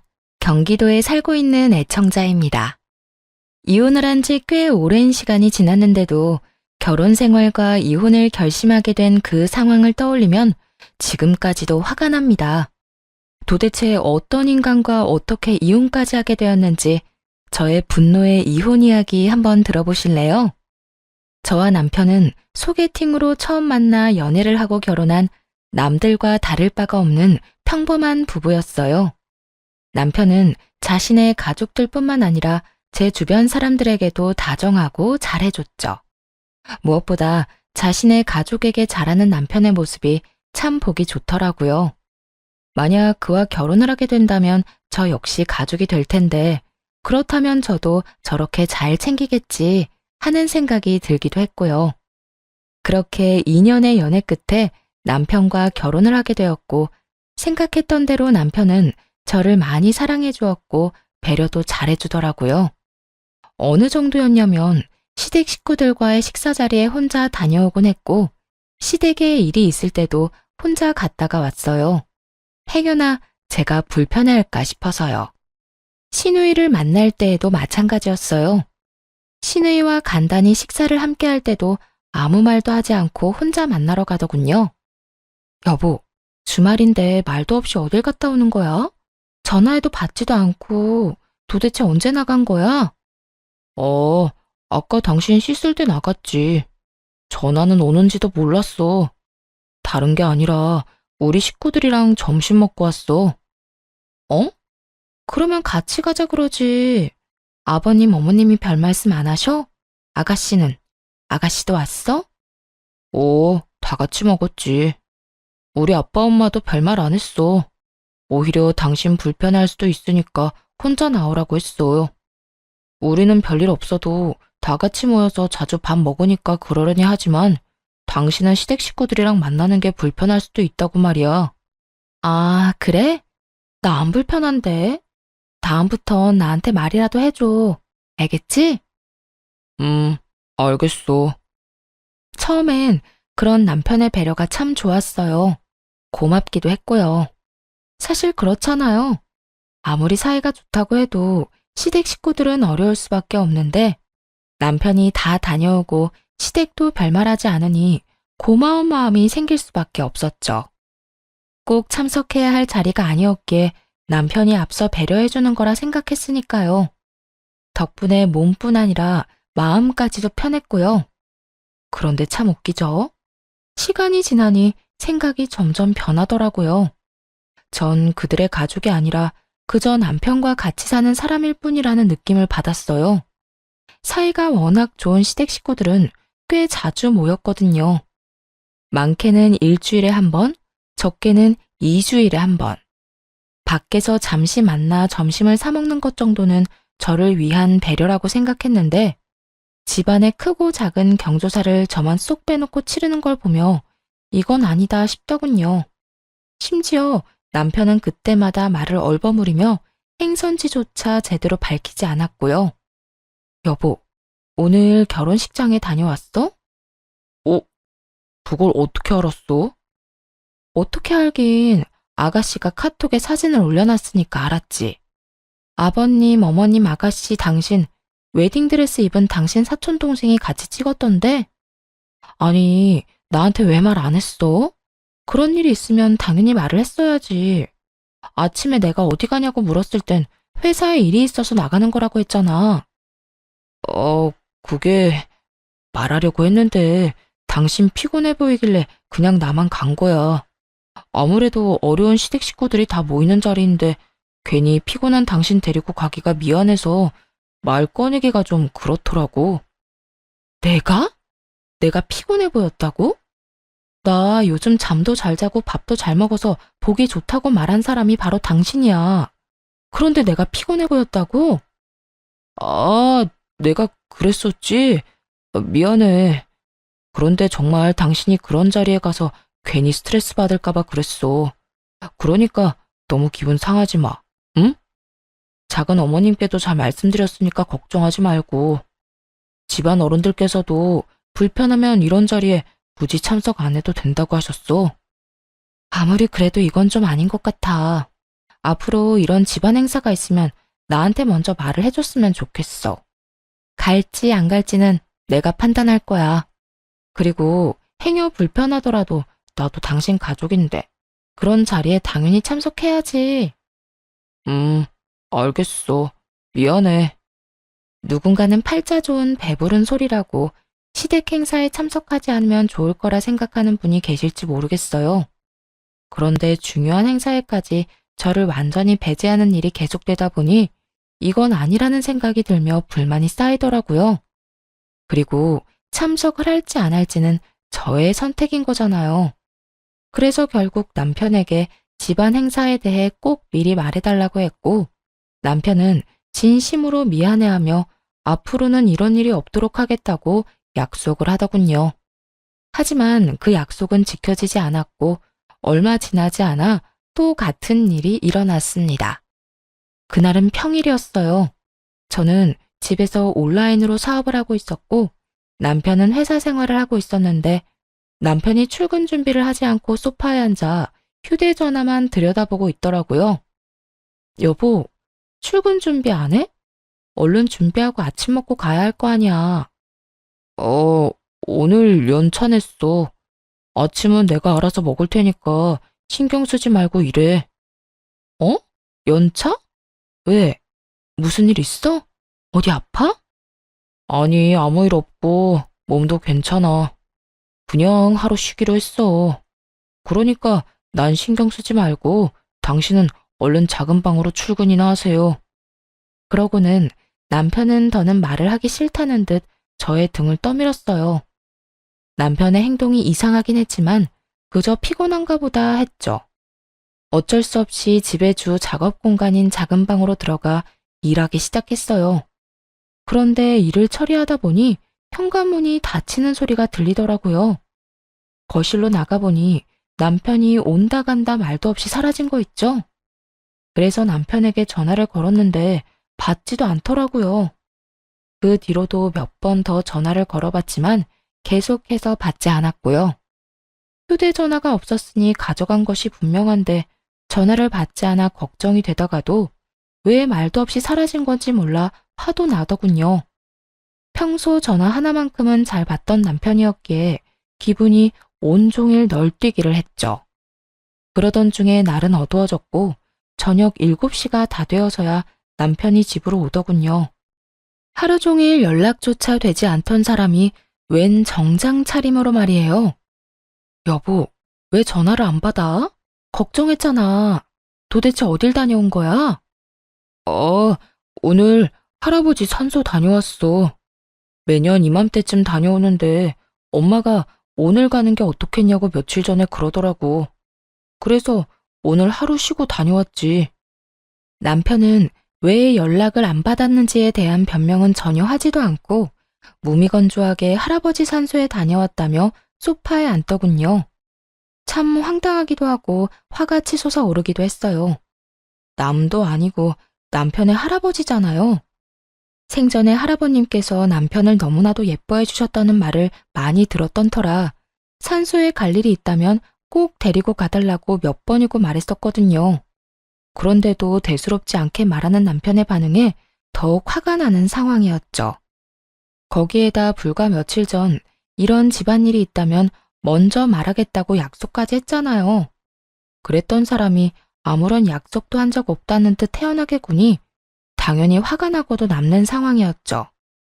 여보, 그런 일 있으면 나한테 말해주기로 했잖아. 더군다나 할아버님은 꼭 찾아뵙고 싶다고 몇 번이나 말했었는데 나한테 말이라도 하지 그랬어. 그랬지. 생각을 못했네. 미안해. 난 당신이 일하니까 괜히 방해하기 싫어서 그냥 우리 식구들끼리 다녀왔지. 매년 우리 식구들끼리만 가니까 당연히 올해도 그런 거고. 당신은 생각조차 못했지 뭐야. 진짜 미안해. 남편은 저를 빼고 시댁 식구만 묶어 우리 식구들이라고 하더군요. 마치 전 식구가 아니라는 듯 말이에요. 남편의 말에 깊은 섭섭함을 느꼈고 이 감정을 곧바로 표현하기로 했어요. 우리 식구들? 그러면 난 식구가 아니야? 나도 당신 식구 된 지가 언젠데 왜 그런 식으로 말해. 그리고 내 일은 당신도 알다시피 노트북이나 휴대전화로도 응대할 수 있는 거잖아. 당신이 나 배려해서 이러는 거 충분히 알겠는데 며칠 전에도 이런 일이 있으면 나한테 먼저 말해달라고 했잖아. 당신 계속 이런 식이면 나 정말 섭섭해. 미안. 난 정말 우리 여보 생각해서 그런 거였어. 섭섭할 거라고는 전혀 생각하지 못했어. 내가 앞으로 더 신경 쓸게. 어? 제발 확 풀어. 섭섭한 마음을 드러내며 따지고 드니 남편이 바로 달래주며 미안하다더군요. 여전히 남편의 행동이 이해되지는 않았지만 먼 길을 다녀온 사람에게 더는 긴 말하고 싶지 않아서 뭘 먹고 싶냐고 물었어요. 당연히 저녁을 먹지 않았을 거라 생각했기 때문이었죠. 하지만 남편은 부른 배를 손바닥으로 통통 두드리며 이렇게 말하더군요. 나 밥 먹고 왔어. 산소 갈 때마다 우리가 매년 가는 고깃집이 있는데 가격은 비싸도 진짜 맛있거든. 우리 식구들이 다 좋아하는 집이라 오늘도 다 같이 엄청 먹고 왔더니 배불러. 당신 아직 밥 안 먹었어? 난 당연히 혼자서 챙겨 먹었을 거라 생각했는데. 이럴 줄 알았으면 뭐라도 좀 사올 걸 그랬네. 난 괜찮으니까 얼른 당신 밥 먹어. 그 순간, 아, 이래서 날 빼놓고 갔구나 하는 생각이 들더라고요. 이게 무슨 말이냐고요?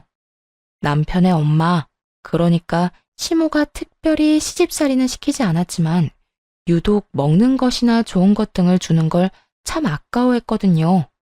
어쩌다 시댁에 가면 시모는 손님 대접하듯 식탁 한가득 밥상을 차려주긴 했는데 꼭 좋은 음식은 사람 수보다 적게 준비하곤 하더군요. 사람은 4명인데 음식은 3접시만 준비한다든지 하는 식으로요.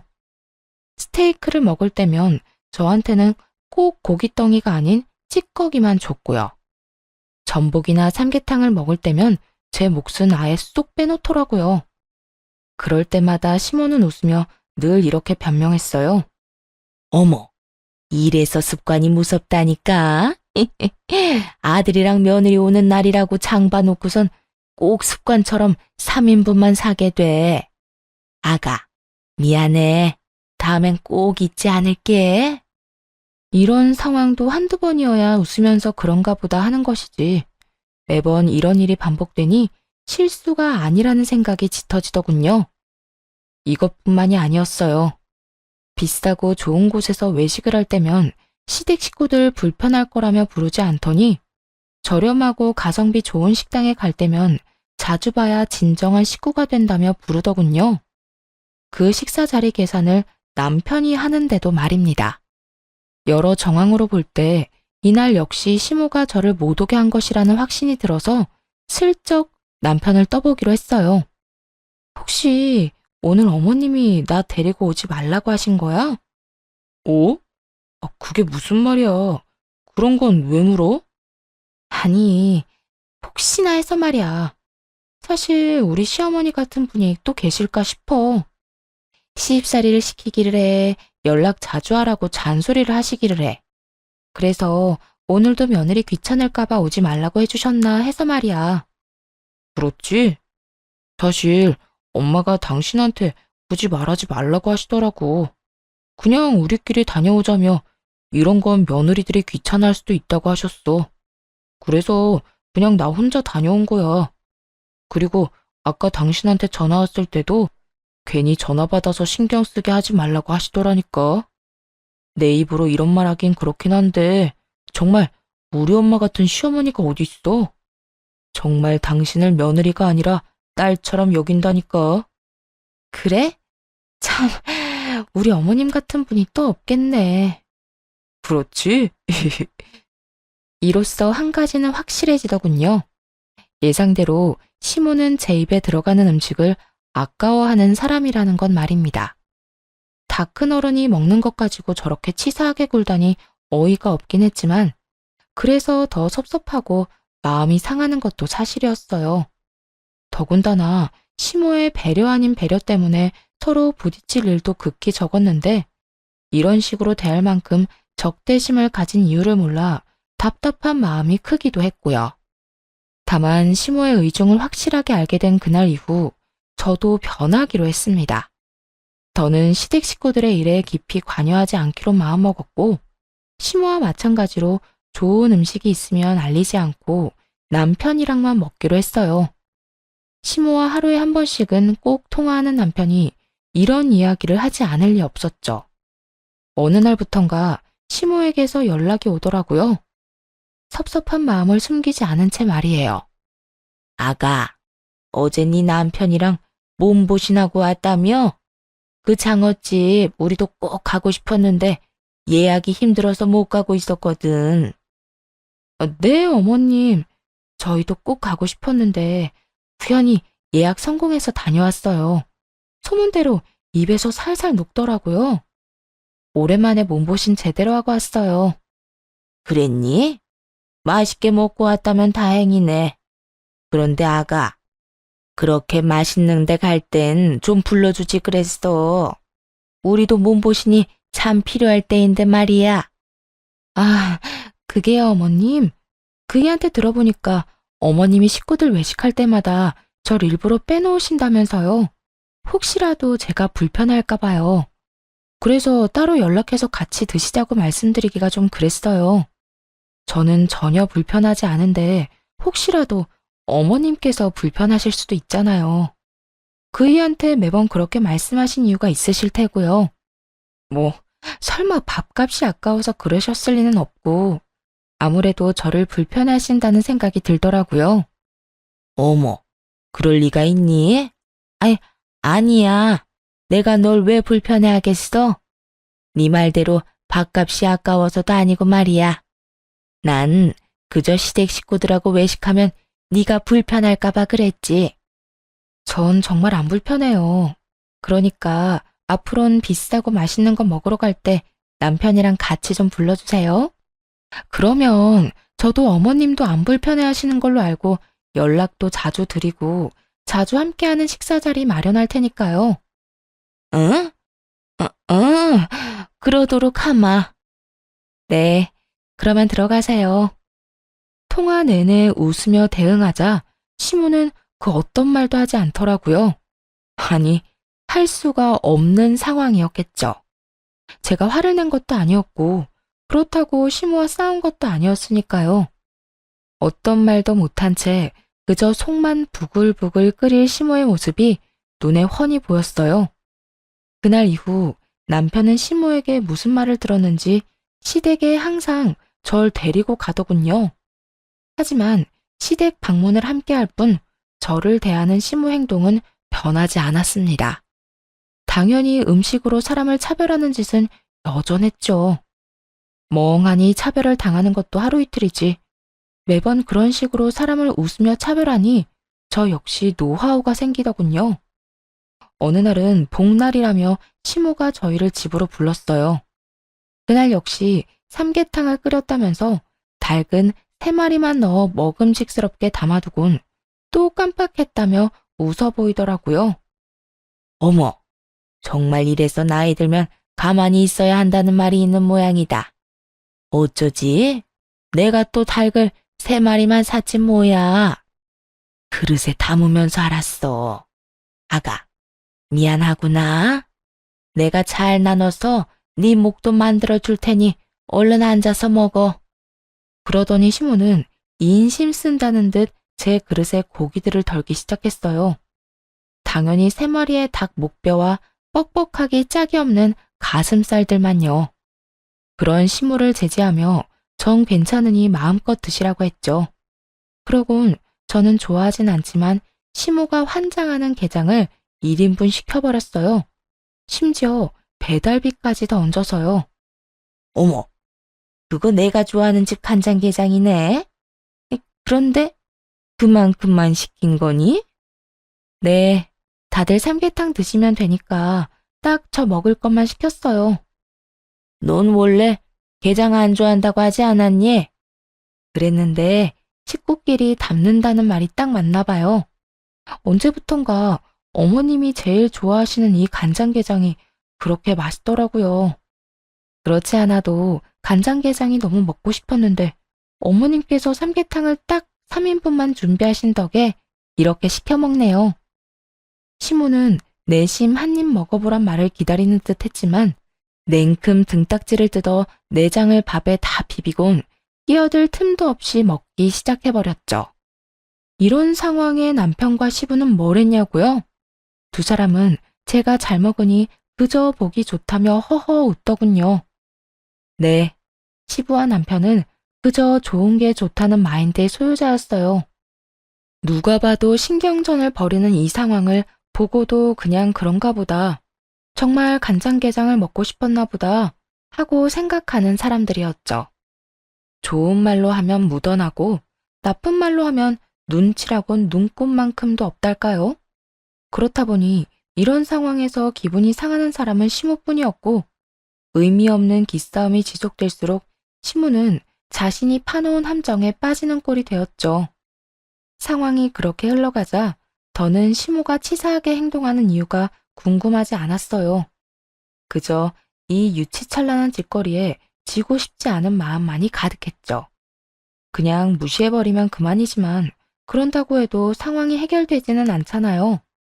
저만 쫄쫄 굶고 기분 상하는 상황으로 이어질 것이 분명하니 더는 가만히 참고 넘기고 싶지 않았습니다. 물론 처음엔 남편에게 넌지시 말을 해보기도 했었어요. 하지만 눈치라곤 전혀 없는 멍청한 남편은 시모의 말을 굳건하게 믿고 있더라고요. 여보, 어머님이 혹시 나에 대해서 별말 안 해? 내가 뭘 어머님께 잘못했다거나 마음에 들지 않는 것이 있다거나 하는 거 말이야. 어? 갑자기 그런 건 왜 물어? 아니, 당신 집 갈 때마다 깜빡했다고 하시면서 내 음식은 준비 안 하시잖아. 외식할 때도 날 빼놓으시고 말이야. 혹시 내가 뭘 잘못했나 걱정이 돼서 물어보는 거야. 그런 거 아니야. 당신한테 불만 있거나 당신이 뭘 잘못한 게 아니라 엄마는 정말 며느리인 당신이 불편할까봐 그런 거라고 했다니까. 음식도 정말로 깜빡한 거래. 항상 습관이 무섭다면서 당신한테 정말로 미안해 하더라니까. 그러니까 그런 걱정하지 마. 우리 엄마가 당신 생각을 얼마나 하는데. 이렇게 확신을 하는 남편을 보며 더 설명하기를 포기했어요. 살 길은 혼자 알아서 찾아야 하겠더군요. 그렇게 시모와 신경전을 벌이던 어느 날 시모의 생신이 다가왔어요. 생신이고 나발이고 시모에게 무엇 하나 해주고 싶지 않은 마음이 굴뚝 같았지만 막상 생신날이 다가오니 또 가만히 있을 순 없더라고요. 그래서 시모 생신을 기념해 남편과 제주도 여행을 계획하게 되었어요. 평소 좋아하시던 곳에서 식사 대접이나 하면 되지 않을까 생각했지만 매년 생신 때면 여행을 다니곤 했다는 남편의 말에 그렇게 하기로 한 것이었어요. 여행 경비는 당연히 남편과 함께 부담했고 괜히 돈 쓰고 욕먹고 싶지 않아 최고급 숙소에 여행 코스까지 신경 써서 짜두었죠. 어느새 출발날이 되어 공항으로 향했어요. 볼 일이 있다고 해서 시부와 시모는 먼저 공항으로 가 있는 상태였죠. 시모와 좀 껄끄럽긴 했지만 오랜만에 여행이라 들뜬 마음으로 공항으로 들어섰는데 저를 발견한 시모가 득달같이 달려와 다짜고짜 화를 내기 시작하더군요. 넌 왜 온 거니? 우리 식구들끼리 가는 여행에 네가 왜 눈치도 없이 끼냔 말이야? 눈까지 뒤집으며 갑자기 화를 내는 시모의 모습도 시모의 입에서 흘러나오는 그 모든 말들도 정말 너무 어이가 없더라고요. 저도 엄연히 남편의 아내로서 한 가족이 된 건데 가족 여행에 왜 눈치도 없이 끼었냐뇨. 저도 식구잖아요. 남편이 가는 가족 여행에 저도 같이 가는 게 당연한 거 아니에요? 그리고 이 여행 제가 다 예약하고 돈도 냈다고요. 그런데 왜 함께 못 가는 건데요? 시모의 말에 지지 않고 말하자 시모가 코웃음을 치며 이렇게 말하더군요. 당연하긴 뭐가 당연해. 넌 그냥 여기 남아있거라. 괜히 따라와서 내 기분 상하게 하지 말고. 얼마를 썼는지는 모르겠지만 내 생일 선물 줬다고 생각하려무나. 지금 돈이 문제가 아니잖아요. 어머님은 이게 말이 된다고 생각하세요? 말이 안 될 건 또 뭐니? 이번 여행의 주인공은 나고 주인공인 내가 너랑 가기 싫다는데. 그럼 넌 그냥 빠지면 되는 거야. 너 하나만 빠지면 우리 가족 여행이 더 즐거울 텐데 그게 뭐 그렇게 말이 안 되는 소리라고 따지고 드는 게야? 넌 그냥 내가 돌아가라고 하면 가면 되는 거라고. 시모는 말을 끝내자마자 더는 할 말이 없다는 듯 등을 돌려버렸어요. 너무 황당해 어떤 말도 나오지 않았죠. 그저 이 상황을 남편이 해결해 줄 거란 믿음을 가지고 그쪽을 바라보았어요. 하지만 남편은 이런 믿음을 비웃기라도 하듯 저보다 더 당황스럽다는 표정을 지어 보이며 다 기어들어가는 목소리로 말했어요. 여보, 어쩔 수 없겠다. 지금은 그냥 집에 가. 뭐? 나 그냥 집에 가라고? 무슨 이런 경우가 있어? 미안해. 그런데 이번 여행은 엄마 생신 기념 여행이잖아. 그러면 엄마가 주인공인데 이렇게 싫다고 하시는 걸 어쩔 수 없잖아. 매년 우리 식구들끼리만 여행을 가서 그런지 엄마도 당신이 같이 갈 거라는 생각을 못해서 지금 이 상황이 당황스러운가 봐. 그러니까 지금은 그냥 집에 가고 여행 다녀와서 이야기하자. 어? 남편은 또다시 우리 식구들이라고 하며 저만 쏙 빼놓고 말하더군요. 그날만큼은 이대로 남편을 보낼 수 없었어요. 당신 진짜 너무하는 거 아니야? 매번 우리 식구 하는데 난 당신 식구 아니야? 왜 매번 이런 식으로 선을 긋는 거야? 그리고 다른 건 몰라도 이건 아니지. 이런 식으로 날 집에 혼자 돌려보내는 건 진짜 아니라고. 그러면 그냥 당신도 나랑 집에 가. 어머님이 날 싫어하신다니 여행 같이 안 갈 테니까 당신도 나랑 집에 가자고. 그럴까? 나 그래도 돼, 엄마? 남편이 이러지도 저러지도 못하고 시모를 보며 묻자 시모가 신경질적으로 저를 쏘아보곤 남편의 손을 잡아 끌더군요. 저 역시 물러서지 않고 남편을 붙잡은 채 다시 물었어요. 정말 이대로 그냥 갈 거야? 나만 남겨두고? 결국 남편은 곤란하다는 듯 제 손을 뿌리치더니 어쩔 수 없다는 말만 남기곤 시모의 손을 잡고선 멀어졌어요. 정말 비참하고 황당하더군요. 며느리를 남이라고 생각하며 좋은 일에서는 철저하게 배제하는 시모나 이런 상황에서 마누라를 버리고 엄마의 뜻에 따라 졸졸 따라가는 남편이나 또 남일 구경하듯 쳐다만 보고 있는 시부와 시누이까지도 최악이었죠. 아무것도 이해할 수가 없었어요. 어느새 시댁 식구들이 시야에서 사라졌고 그 공항에서 혼자 우두커니 서서 한참을 생각했어요. 결국 더는 이 남자와 살 필요가 없겠다는 결론이 내려졌죠. 그날 비로소 깨달았거든요. 그 전까진 남편을 그저 눈치 없고 시모의 말을 너무 믿는 사람이라고만 생각했는데 사실은 제 편이 되어주기는커녕 저를 고민도 없이 버릴 남자라는 것을요. 머릿속이 정리가 되니 더는 지체할 필요가 없겠더라고요. 그 길로 집으로 돌아가 짐을 다 싸 친정으로 거취로 옮겼고 차근차근 이혼을 준비했어요. 그리고 시댁 식구들이 돌아오는 날 공항으로 마중을 나갔죠. 저를 보자마자 해맑게 웃으며 달려오는 남편과는 달리 시모의 얼굴은 보기 좋게 일그러지기 시작하더군요. 여보, 힘들게 뭐 하러 여기까지 온 거야? 아, 나 보고 싶어서 여기까지 마중 나온 거야? 난 내심 당신 기분 많이 상한 건 아닌지 걱정 많이 했었는데 이렇게 마중 나온 당신 얼굴 보니까 안심된다. 고마워. 고맙긴. 나도 할 말 있어서 여기까지 나온 거야. 그러니까 너무 고마워하지 않아도 돼. 응? 할 말? 집에 가서 이야기하면 되지. 얼마나 급하길래 여기까지 왔어?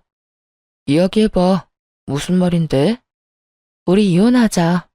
나 당신이랑 이제 그만 살려고. 뭐? 이혼?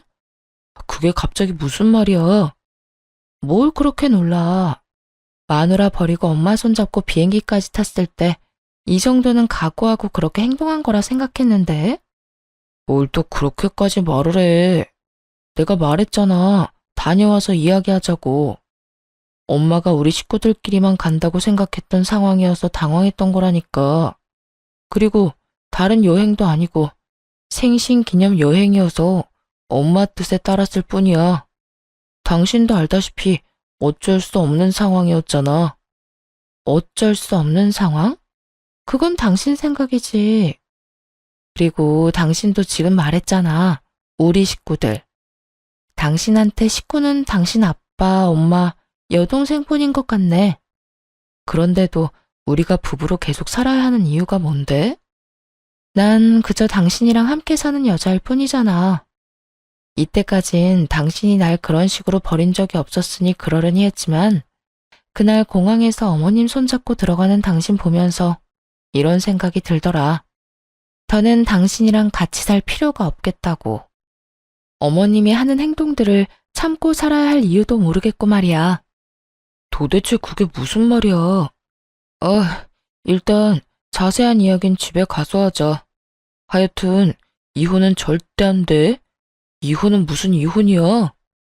갑작스러운 이혼 통보에 남편은 그게 무슨 말이냐며 도무지 영문을 알 수 없다는 표정으로 저를 바라보더군요. 한편 시모는 특유의 비웃음을 지으며 남편을 대신해 말을 하기 시작했어요. 이혼? 그래, 차라리 잘 됐어. 이혼의 아들. 엄마, 그게 무슨 말이야? 무슨 말이긴, 말 그대로 이혼하라는 말이지. 나 사실 처음부터 제 마음에 안 들었어. 아들이 좋다니까 아무 말 안 했지만 하나부터 열까지 다 싫었다고. 오죽 싫었으면 제 입에 들어가는 밥알 한 톨까지 아까웠을까. 엄마, 무슨 말을 그렇게 해? 남편이 이건 아니다 싶었는지 시모의 말을 끊으려 노력했지만 시모는 아랑곳하지 않고 남편을 뿌리치고는 말을 이어나가더군요. 그동안 원인을 알 수 없어 그렇게나 궁금해하던 시모가 왜 그렇게까지 절 싫어하는지에 대한 이유가 밝혀지는 순간이었어요. 내가 오죽했으면 이러겠어? 제가 들어오면서 완벽했던 내 가정이 다 산산조각 났잖아. 그리고 제가 너랑 어울린다고 생각하니? 내 며느리로 급이 맞느냔 말이야. 우리 아들은 대한민국 사람이라면 다 아는 그런 회사에 다니는데 쟤는 맨날 방구석에서 사업한다고 자판이나 두들겨 대고. 내가 뭘 보고 마음에 들어 하겠어? 쟤만 보면 원통에서 잠도 안 온다고. 들어보니 시모는 제 직업뿐만 아니라 시댁에 비해 가진 것이 없는 저의 친정까지 불만족스러웠다고 하더군요. 그렇다고 해서 친정이 찢어지게 가난한 건 아니었어요. 자가도 있었고 부모님 노후 준비도 다 되어 있으신 상태였거든요. 시모는 하나부터 열까지 마음에 안 드는 절 받아들인 것은 오로지 남편 때문이었고 결혼을 하고 나니 제 꼴이 더 보기 싫어졌다는 말까지 서슴없이 해댔어요. 거기에다 이런 말도 하더군요. 사업? 웃기지도 않아서. 사업은 아무나 하는 줄 아는가 보지. 사업한다고 방구석에 처박혀서 내 아들 돈으로 편하게 사는 건 누가 모를 줄 알아? 어디 내 아들 등골이나 빼먹는 거머리가 건방지게 뭐? 이혼? 누가 이혼하자고 하면 무서워할 줄 알아? 아들, 당장 이혼해라. 그렇게 시모가 저를 차별하고 미워했던 이유들이 밝혀지고 나니 거친 말들을 서슴없이 하는 시모에게 화도 나지 않더라고요. 아, 그랬어요. 진작 말씀하시지 그러셨어요. 그랬으면 이런 결혼은 하지도 않았을 텐데. 어찌되었든 이혼은 하기로 했고 그렇게 완벽했던 가정으로 잘난 아들 돌려보내 드릴 테니 당장 데리고 가세요. 저도 미련 없어요.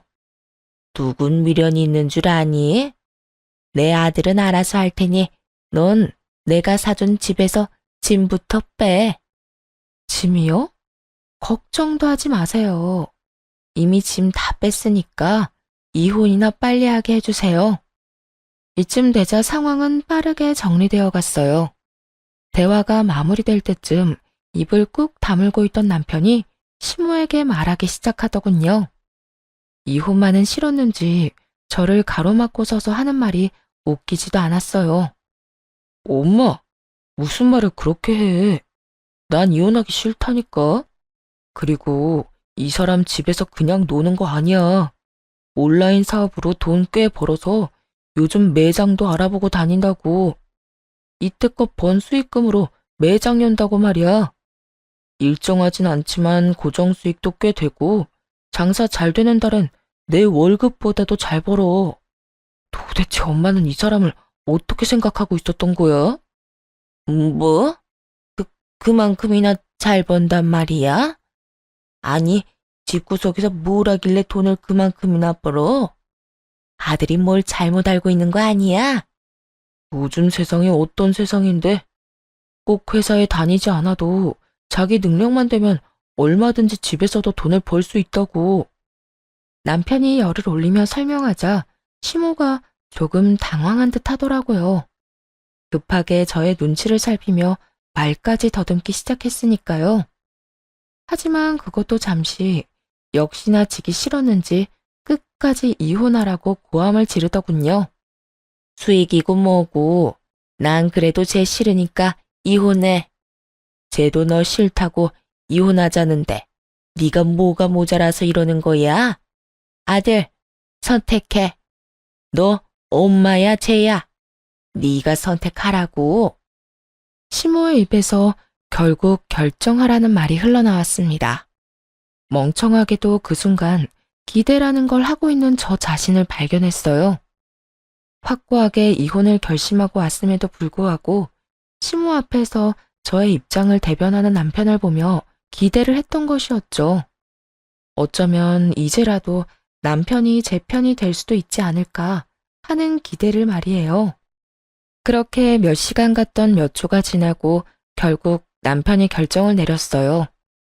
아니나 다를까 공항을 떠날 때와 마찬가지로 어쩔 수 없다는 눈빛을 보내더군요.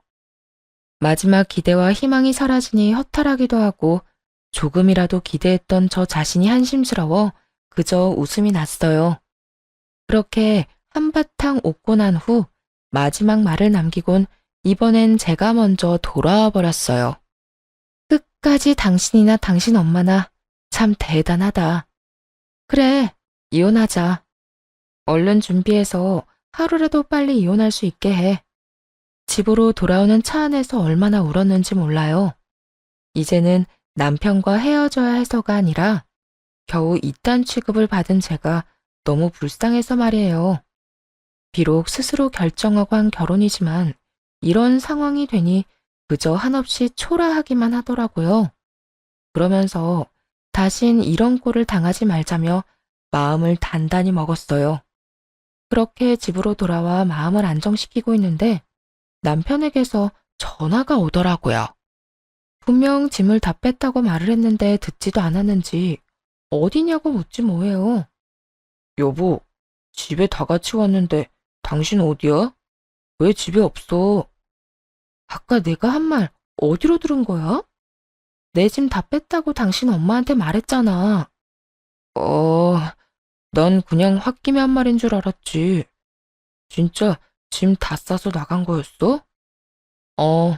정말 짐 다 싸서 나왔으니까 이혼이나 빨리 해. 이혼이라니. 내가 다 잘 설명했어.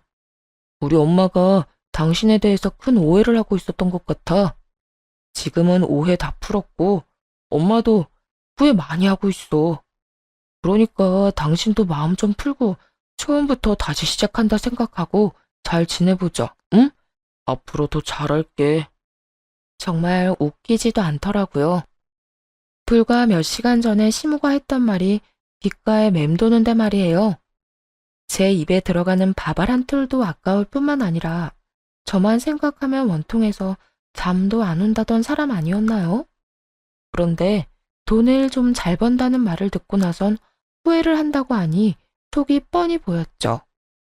호떡 뒤집는 것보다 쉽게 마음을 뒤집었다는 소식도 기가 막히는데 더더욱 기가 막힌 시모의 말이 수화기 너머에서 들려오기 시작했어요. 넌 걔가 그렇게 능력이 좋으면 이 엄마한테 진작 말했어야지. 물어볼 때마다 네가 집에서 사업한다고만 하니까 그냥 놀고 먹는 줄 알았잖아. 말을 아낄 때 아껴야지 쓸데없이 아껴서 상황을 이렇게 만들어? 이게 뭐야 이게? 그까짓 것한테 네가 이렇게 매달리는 건 둘째치고 이 엄마 꼴이 뭐가 되냐고. 하여튼 얼른 집에나 돌아오라고 해. 자기가 아무리 잘났다고 한들 네가 오라고 하면 금방 오지 않고 어쩌겠어? 남편을 향한 시모의 질책이 끊임없이 적나라하게 들려오더군요. 참 끝까지 속물적인 인간이다 싶었어요. 이제와 저렇게 고개 숙이는 척하면 받아줄 거라 생각하다뇨. 저기, 당신 엄마한테 좀 전해줄래? 아무리 당신이 잘났다고 한들 난 당신한테 돌아갈 생각이 전혀 없다고 말이야. 다 들려? 엄마, 조용히 좀 해. 다 들린다잖아. 여보, 당신이 이해 좀 해줘. 엄마도 자기 때문에 상황이 이렇게 되니까 민망해서 괜히 더 큰 소리 치는 거야. 남편은 이혼의 원인이 오롯이 시모뿐이라고 큰 착각을 하고 있는 듯 했어요. 물론 시모가 말도 안 되는 차별을 하고 스트레스를 준 것도 이혼 사유 중 하나였죠. 하지만 이혼을 결심하게 된 결정적인 이유는 남편 때문이었어요. 남편이 평생 시댁 식구만을 자기 가족으로 인정할 남자 같았거든요. 아내인 저를 가족으로 생각하는 게 아니라요. 그래서 크나큰 착각을 하고 있는 남편에게 확실하게 말해주기로 했죠. 우리가 이혼해야만 하는 이유가 뭔지 말이에요. 똑똑하다는 사람이 그렇게 상황 파악이 안 돼. 나 당신 엄마 때문에 이혼한 거 아니야. 물론 이때까지 그런 식으로 행동하고 나한테 막말하는 게 이해가 되진 않아. 때로는 기분이 참 나쁘기도 했고. 그런데 당신만 똑바로 한다면 그런 건 참고 살 수 있었어. 뭐? 내가 뭘 어쨌는데? 당신은 시댁 식구들만 가족으로 여기고 있잖아. 이번 여행 때도 홀로 남겨진 날 두고 뒤도 돌아보지 않고 당신 식구들 따라 나섰고, 이혼을 논하는 순간에도 내가 아닌 엄마를 선택한 사람은 바로 당신이었어. 그렇게 몇 번이나 날 버릴 때는 언제고, 이제 와서 뭐? 당신 엄마가 많이 후회하고 있으니까 다시 시작한다는 마음으로 잘 살아보자고. 내가 왜 그런 취급을 당했는데도 당신이랑 살아야 하는데? 나 그렇게 바보 아니고 그렇게까지 당신 안 사랑해. 그러니까 긴 말하지 말고 이혼해. 아니 여보, 뭔가 오해를 하나 본데. 나 당신 버린 거 절대 아니야.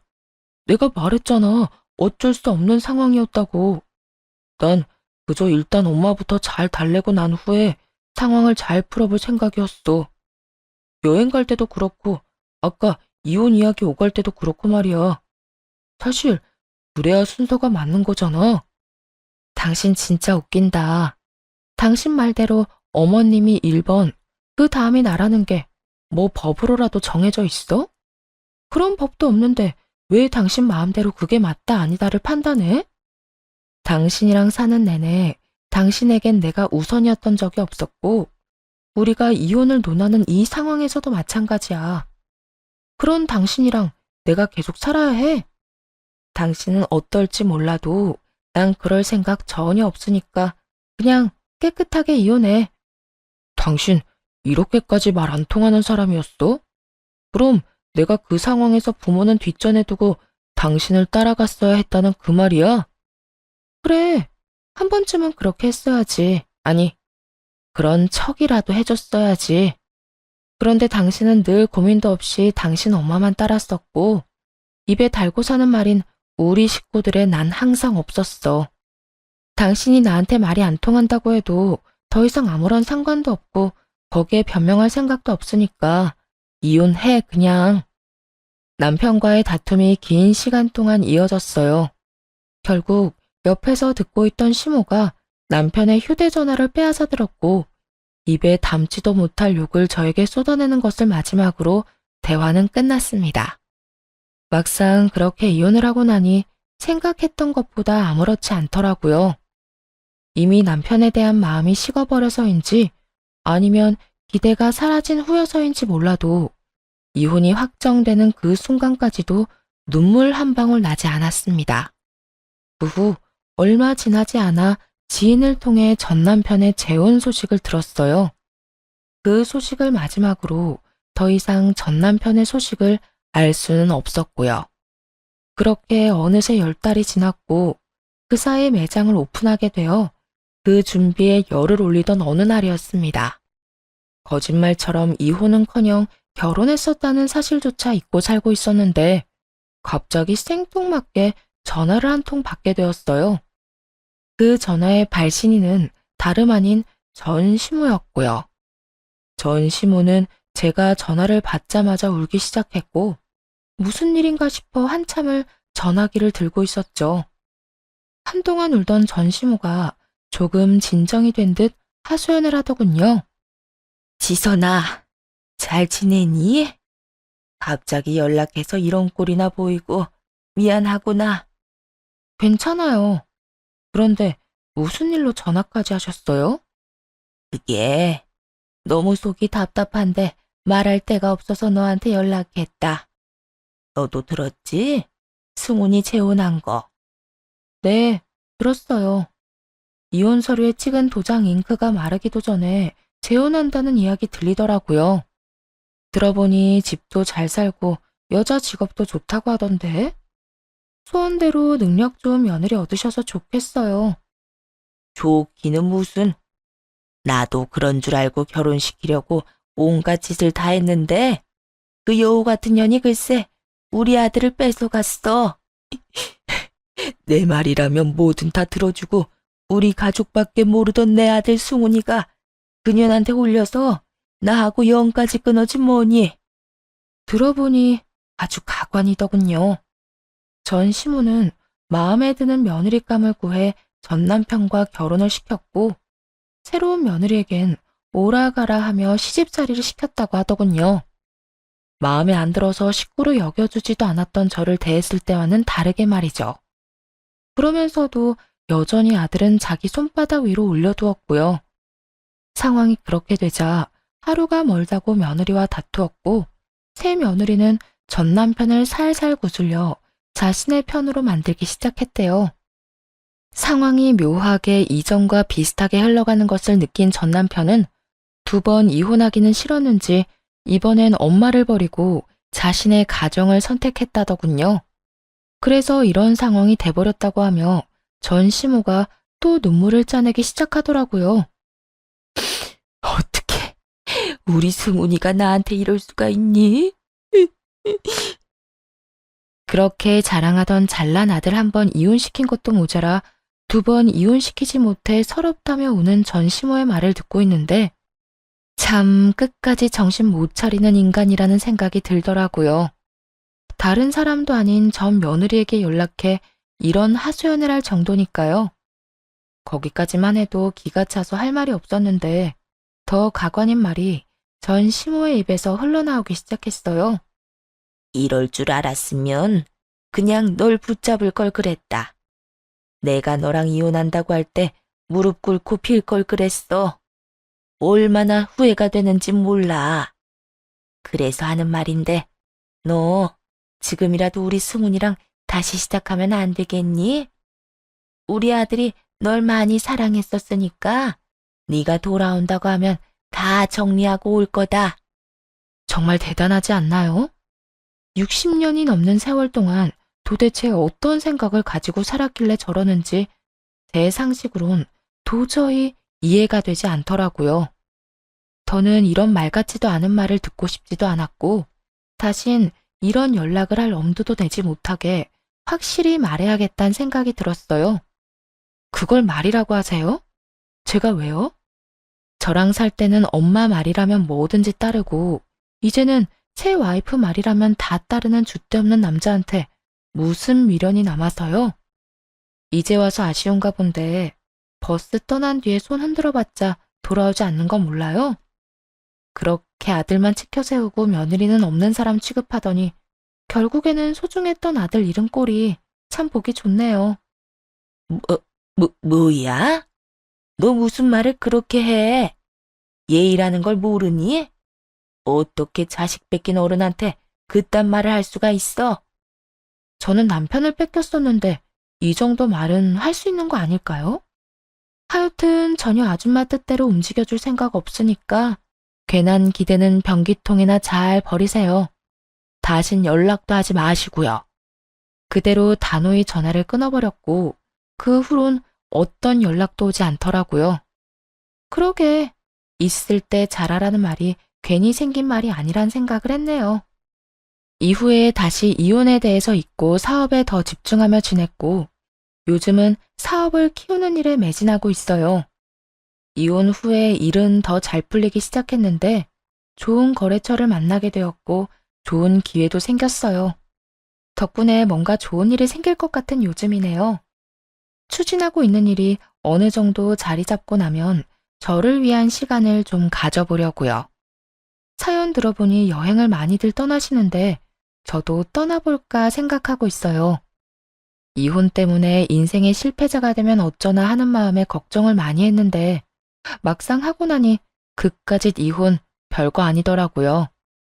요즘 저는 제 삶에 만족하며 너무나도 잘 지내고 있으니까요. 이로써 사연이 끝이 났네요. 긴 시간 동안 함께 해주셔서 감사합니다.